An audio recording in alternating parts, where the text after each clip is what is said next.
네, 안녕하십니까 여러분. 오늘 주제는 자동차를 탈 때 딱 한 번만 써보면, 한 번 써보면 헤어나올 수 없는, 자꾸 쓰고 싶은, 없으면 너무 불편한 그런 옵션들, 그런 완소 옵션들에 대해서 한번 설명을 드릴 예정입니다. 이런 옵션들 역시 개인의 취향이지만 지극히 제 개인적인 생각을 말씀드릴 건데 그래도 공감해 주시는 분들이 많았으면 좋겠습니다. 특히 요즘에 나오는 자동차들은 굉장히 종류도 많고 엄청나게 다양하죠. 옵션이 이름도 너무 복잡하고, 이름은 또 뭐가 그렇게 어려운지 똑같은 옵션이라도 회사마다 부르는 이름도 달라요. 자, 근데 어쨌든 옵션은 많으면 많을수록 좋다는 거는 누구나 다 아는 사실일 거예요. 그쵸? 당연히 옵션이 많으면 많을수록 좋지만 이런 옵션들을 추가하는 게 공짜는 아니라는 거. 또 진짜 내가 꼭 원하는 옵션을 넣을 때는 트림이 올라가는 경우도 있어서 생각보다 돈이 많이 든다는 거. 그래서 특히 신차 구매할 때 굉장히 이런 고민들을 많이 하실 텐데 또 이런 분들에게는 조금이나마 도움이 되는 영상이 되었으면 좋겠습니다. 자, 오늘 영상 주제에서도 말씀드렸다시피 이건 없으면 안 되는 옵션들이 아니고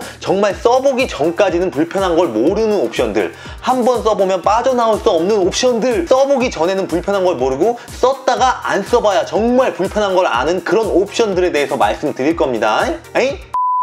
자, 그러면 제가 생각하는 첫 번째 완소 옵션은 오토홀드예요. 오토홀드. 자, 이 오토홀드에 대해서 간단하게 말씀을 드리면 내가 굳이 계속 브레이크를 밟고 있지 않아도 한 번만 처음에 밟아 놓으면 이 상태로 계속 유지가 되고, 그러니까 발을 편하게 쉬다가 출발할 때는 그냥 엑셀만 밟아주면 바로 출발하는 그런 시스템이라고 보면 될 것 같아요. 이거는 제가 있는 차를 타다가 없는 차를 타보니까 딱 제일 먼저 불편함을 느꼈던 부분이거든요. 원래 써보기 전까진 모르는데 오토홀드가 있는 차량을 한번 탔다가 다시 이제 없는 차를 탔을 때는 그 신호대기 할 때 브레이크 잠깐 밟고 있는 게 그렇게 발목이 아픕니다. 진짜 그렇게 아플 수가 없어요. 아닌가? 한 살 한 살 먹어가면서 몸이 안 좋아지는 거야. 자, 그래서 어쨌든 요즘에 저는 신호대기 할 때 그냥 P로 바꿔버려요. 발을 쉬고 싶어서. 정말 오토홀드 생각이 정말 절실하게 많이 나더라고요.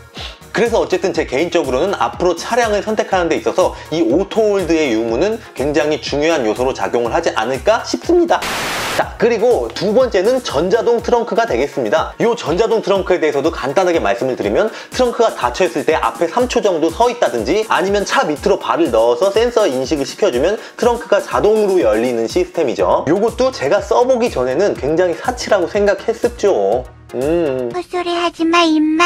그런데 한번 경험을 해보니까 이 전동 트렁크가 두 손에 짐 들고 있을 때 자동으로 열려서 편한 건 당연한 거고, 딱 짐을 트렁크에 올려놓고 버튼 한번 딱 누르고 그냥 무심하게 쳐다도 안 보고 그냥 운전석으로 그냥 들어가 버리는 그런 간지? 근데 요즘에는 이것도 많이 보편화가 돼서 뭐 아닐 수도 있겠다마는 뭐 어쨌든. 그리고 이제 없는 차를 타니까 트렁크 닫을 때 그 트렁크 만지는 것 자체가, 그 들어온 차 만지는 것 자체가 저는 조금 그렇더라고요. 근데 뭐 또 적응이 되니까 또 괜찮습니다. 그냥 뭐 저는 그렇다 이거예요.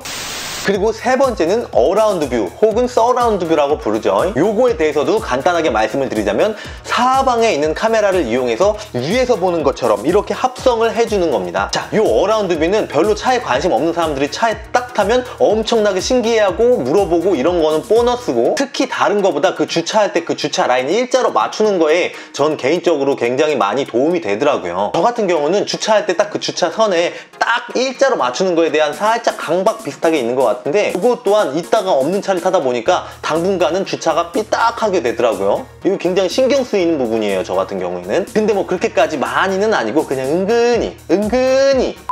그리고 네 번째는 자동 운전 기능. 뭐 스마트 크루즈 컨트롤, 액티브 크루즈 컨트롤, 뭐 LKAS 뭐 굉장히 다양하게 똑같은 옵션이라도 제조사마다 부르는 이름도 굉장히 다 다르잖아요. 근데 뭐 저 같은 경우에는 뭐 운전할 때 손 놓고 달리고 이런 거 아직까지는 믿지도 못하겠고 해봐야 몇 분 유지도 안 되니까 이런 경우는 별로 관심이 없는데, 근데 진짜 막히는 구간에서 브레이크 밟았다 엑셀 밟았다 브레이크 밟았다 엑셀 밟았다 이렇게 안 하는 것만으로도 정말 꿀이죠. 다른 건 몰라도 앞차 딱 찍고 똑같이 달리고 똑같이 쓰고 이거 정말 굉장히 편한 것 같아요. 특히 막힐 때. 그리고 요즘에는 이 자동운전 옵션 패키지 안에 자동 긴급 제동 장치 같은 그런 안전 옵션들도 추가가 돼 있어서 이런 옵션들 같은 경우에는 딱 타고 다니면서 딱 한 번만 발동이 돼도 옵션 값을 뽑고도 남는다는 그런 얘기가 많이 있죠. 근데 뭐 저 같은 경우에는 크게 뭐 필요성은 못 느꼈던 부분이기는 합니다. 그리고 요거는 마지막으로 호불호가 굉장히 많이 갈리는 썬루프. 이 썬루프는 사실 없는 걸 좋아하는 분들도 굉장히 많이 있으실 거예요. 천장도 조금 높아지고 안전에 대해서도 조금 더 안심이 되니까. 그리고 이 썬루프 안전 신뢰성에 대해서 굉장히 말이 많은 부분이 있는데 제 개인적으로는 너무 좋아합니다. 왜냐하면 뭐 환기 같은 거는 둘째치고 그냥 그 개방감, 특히 이게 있다가 없어서 불편한 건 가끔 이렇게 높은 건물들을 올려다볼 때나 아니면 실수로 정지선을 조금 넘었을 때 신호등이 위에서 보이냐 안 보이냐 이런 거는 썬루프가 없으면 볼 방법이 없더라고요. 뭐 물론 안 봐도 되지만 이런 것 또한 없어도 크게 상관은 없지만 있는 게 조금 더 편리하지 않나 싶어요. 나중에 팔 때 중고가의 영향도 있고. 자, 그럼 제가 지금까지 말씀드렸던 이 5개 옵션들 중에서 순위를 매겨볼 건데, 일단 기본적으로 스마트키는 깔고 1등은 오토홀드, 2등은 전동 트렁크, 3등은 썬루프, 4등은 어라운드 뷰, 5등은 자율주행. 자, 이렇게 개인적으로 제가 순위를 한번 매겨봤습니다. 아, 근데 이렇게 찍고 나서 생각을 해보니까 웬만한 옵션들이 다 들어가 있네요. 아, 몰라.